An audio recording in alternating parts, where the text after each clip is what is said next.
So a funny thing happened yesterday. I was actually in Baltimore, downtown, at the waterfront to meet a friend for coffee.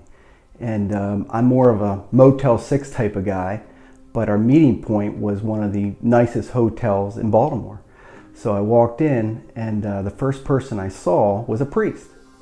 And then I saw another, and then I saw a couple bishops, and I realized, this is the weekend, or this is the week where they meet each year.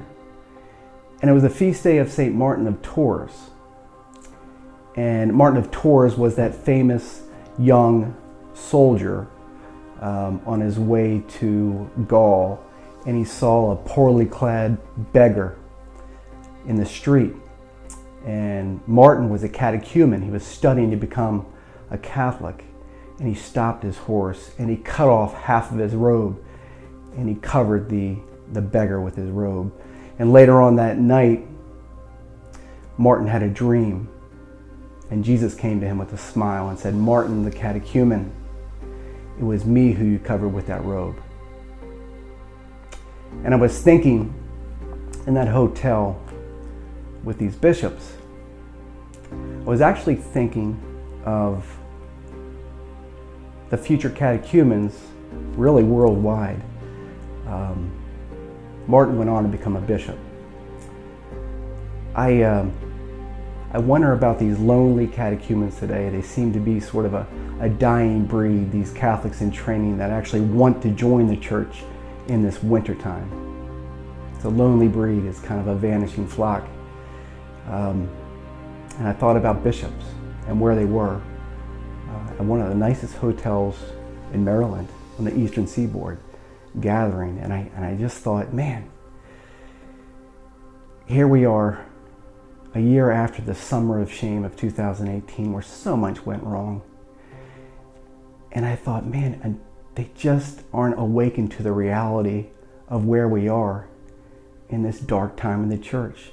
And I thought about that halving of Martin's robe. And I thought, until bishops begin to understand to have their salaries, to have their chanceries maybe into a more accommodating rectory-like living quarters, or have their level of comfort, or have anything that is detracting them from this holiness that they're compelled to by the burden of their identity to live out, that this Catholic Church simply will not be led back to a place of grace.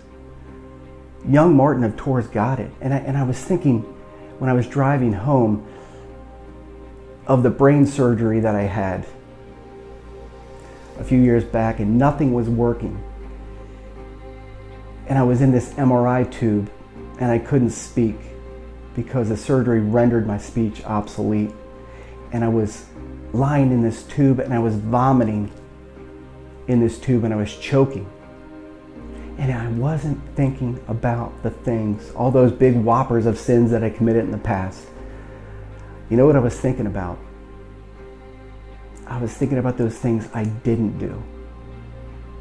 I was thinking about those sacrifices that I did not make, not loving my wife, Krista, enough, not loving my kids enough, not dying to self enough.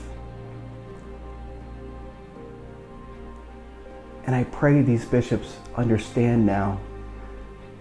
I pray that one or two or three or more of them stand up and says, enough. It is time that we become saints. To hold up this church and bring it back to a place of grace. The place that Jesus whispered into Peter's ear 2,000 years ago. This royal Catholic faith. And it will begin when they have themselves. Saints raised the bar by laying their head on the block. They offered their head because they loved Jesus Christ and the fullness of the gospel. Bishops, I beg you. Priests, I beg you. This level of comfortability, it just is not working. Every bishop, every priest, I imagine, should today have an impulse to die. Today, it is about martyrdom for your flock. A shepherd marks his identity by keeping his flock. My goodness. He keeps his flock. Look at our flock today. So I'll pray for you, bishops, today as you still convene at these meetings in Bishop, in Baltimore, and you priests. We need you so badly today in this church. We're counting on you. And I'll close with these words. I'll read them from this book I wrote, The Priests We Need to Save the Church. And there's a lot of you out there. I know you. You're out there. Here's what Bishop Fulton Sheen said about that laying of head on the block and the priest we need. He said, man, when the shepherd is lazy, the sheep are hungry. When he sleeps, they're lost. When he's corrupt, they grow sick. When he is unfaithful, they lose their judgment. If the shepherd is not willing to be a victim for the sheep, the wolves come and devour them. Bishops, you can do it. You're being prayed for by me, and I think thousands and thousands of others. Please lead us back to a place of grace. Thank you very much.